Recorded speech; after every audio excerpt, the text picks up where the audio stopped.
नमस्कार दोस्तों, मैं आशुतोष। आपकी क्लास चल रही है सौर मंडल की सामाजिक अध्ययन के लिए, सोशल स्टडी के लिए।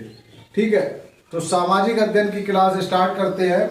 उससे पहले मैं आपको बता दूं कि ये चैप्टर कंप्लीट करने के बाद इस पर प्रैक्टिस सेट लेकर आऊँगा। जो एग्जाम में आपके डायरेक्ट क्वेश्चंस जो पूछे जाते हैं वो क्वेश्चंस मैं आपको यहाँ पर लेकर आऊँगा। ठीक है, और वो क्वेश्चंस की प्रैक्टिस करवाऊँगा आपको। तो थ्योरेटिकल आज कंप्लीट कर दूंगा सौर मंडल का, और उसके बाद इसी सौर मंडल से रिलेटेड जो क्वेश्चंस एग्जाम में पूछेंगे वो मैं आपके लिए प्रैक्टिस सेट में लेके आऊंगा। तो आइए स्टार्ट करते हैं। तो आज बात करेंगे हम चंद्रमा की। चंद्रमा जो है, मैंने आपको पिछली क्लास में बताया है कि चंद्रमा जो है पृथ्वी का एकमात्र उपग्रह है। पृथ्वी का एक ही उपग्रह है और उसका नाम है चंद्रमा। ठीक है, और चंद्रमा को जो रोशनी प्राप्त होती है वो सूर्य से प्राप्त होती है। यानी कि चंद्रमा जो प्रकाश हमें देता है वो सूर्य से लेकर हमें देता है। यानी कि सूर्य से प्रकाश को ग्रहण करता है और हमें देता है।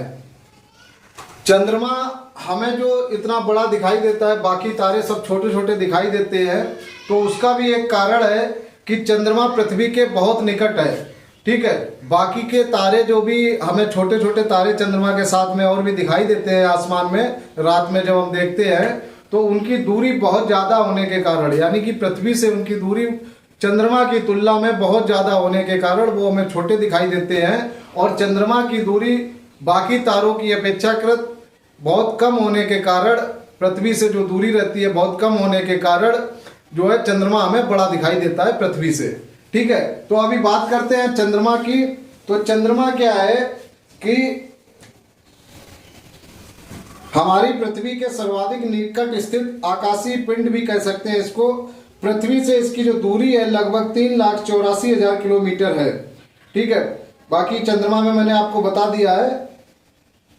अभी एक छोटी सी बात इसमें मैं आपको और बताता हूं कि जो ग्रह परिक्रमण या परिभ्रमण करते हैं, चाहे वो पृथ्वी है, मतलब सौर मंडल में सूर्य की जो परिक्रमा करते हैं, परिभ्रमण बोलो या परिक्रमण, यानी कि मैंने आपको बताया था कि परिभ्रमण जो होता है अपने अक्ष पर, यानी अपनी धुरी पर जो ग्रह घूमता है, रोटेशन करता है, उसको बोलते हैं परिभ्रमण। और जो सूर्य की परिक्रमा करता है उसको बोलते हैं परिक्रमण। ठीक है, तो जो परिक्रमण या परिभ्रमण जो भी ग्रह करते हैं, तो ये घड़ी की दिशा में करते हैं या घड़ी की विपरीत दिशा में करते हैं। शुक्र और यूरेनस, यानी कि शुक्र और यूरेनस, ये दो ग्रह को छोड़कर, अगर हम शुक्र और यूरेनस को छोड़ दें तो बाकी जितने भी ग्रह हैं वो घड़ी की विपरीत दिशा में परिभ्रमण या परिक्रमण करते हैं। सीधी बात आपको समझ में आई। शुक्र और यूरेनस, यानी वीनस और यूरेनस, या शुक्र या अरुण कहो आप। ठीक है, इन दो ग्रहों को छोड़कर ये दो ग्रह ऐसे हैं जो सूर्य की दिशा में, मतलब घड़ी की सुई की दिशा में ही परिक्रमण भी करते हैं और परिभ्रमण भी करते हैं। अगर इन दो ग्रहों को छोड़ दिया जाए तो बाकी के बचे हमारे 6 ग्रह, और वो 6 के 6 ग्रह जो है घड़ी की सुई के विपरीत दिशा में परिक्रमण और परिभ्रमण करते हैं। ठीक है, एक तो बात ये हो गई।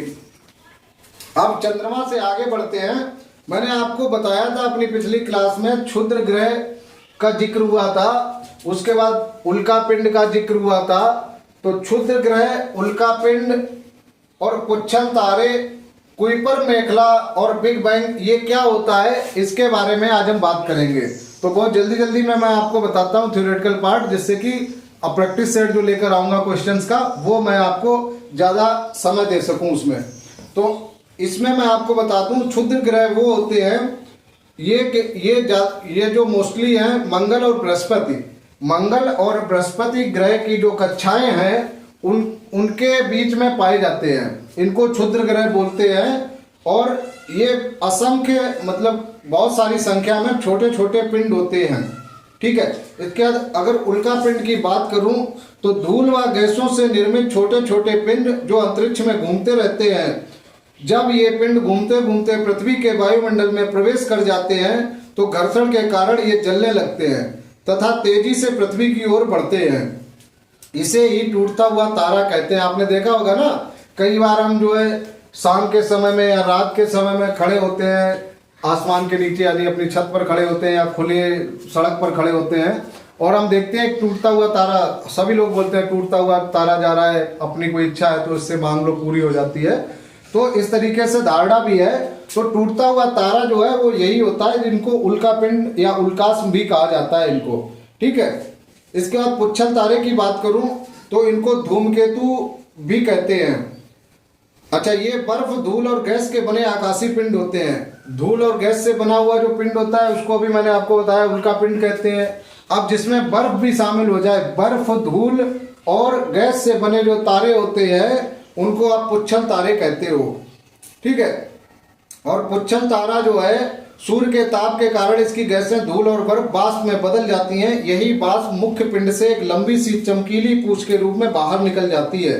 गुरुत्वाकर्षण के कारण इस तारे का सिर सूर्य की तरफ तथा पूंछ हमेशा ही बाहर की तरफ होती है, जो हमें चमकती दिखाई देती है, ठीक है।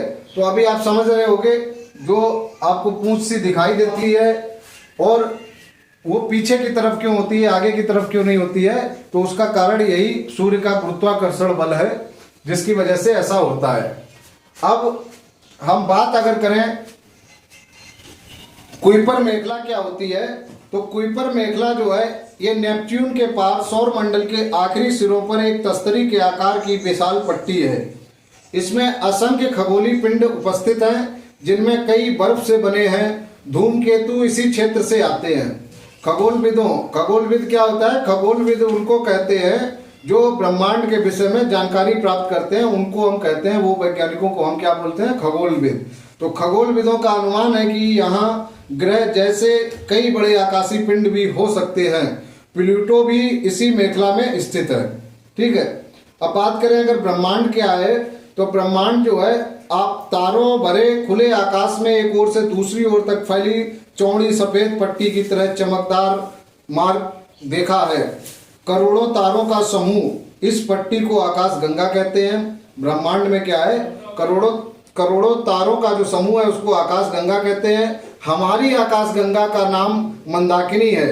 जो भाग पृथ्वी से दिखाई देता है उसे मिल्की वे कहते हैं, और इसका आकार जो है सर्पिलाकार यानी कि स्पाइरल डिस्क की तरह होता है, यानी कि सर्पिलाकार तस्तरी की तरह। इसमें लगभग 1 अरब तारे हैं। हमारा सौरमंडल इसी आकाश गंगा का एक भाग है।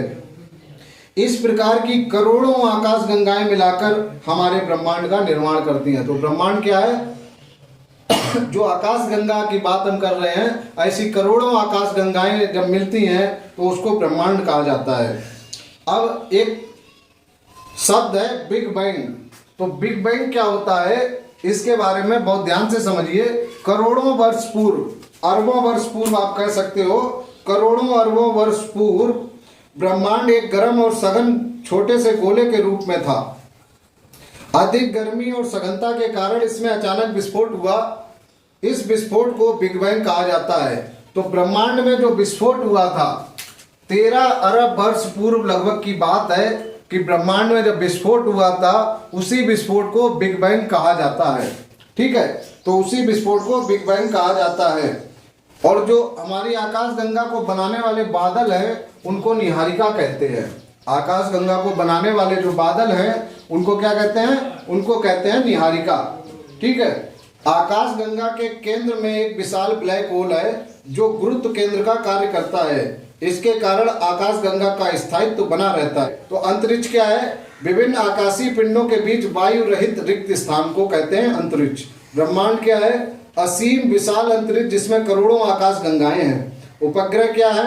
वह आकाशीय पिंड जो ग्रह की परिक्रमा करते हुए सूर्य की परिक्रमा पूरी करते हैं। और खगोलविद, अभी मैंने आपको बताया, वे वैज्ञानिक जो ब्रह्मांड के विषय में जानकारी प्रदान करते हैं। तो आज की क्लास में इतना ही। नेक्स्ट क्लास में मैं आपके लिए प्रैक्टिस सेट लेकर आऊंगा। बहुत इंपॉर्टेंट होगा, सीटेट के नजरिए से आप लोग जरूर देखिएगा। धन्यवाद।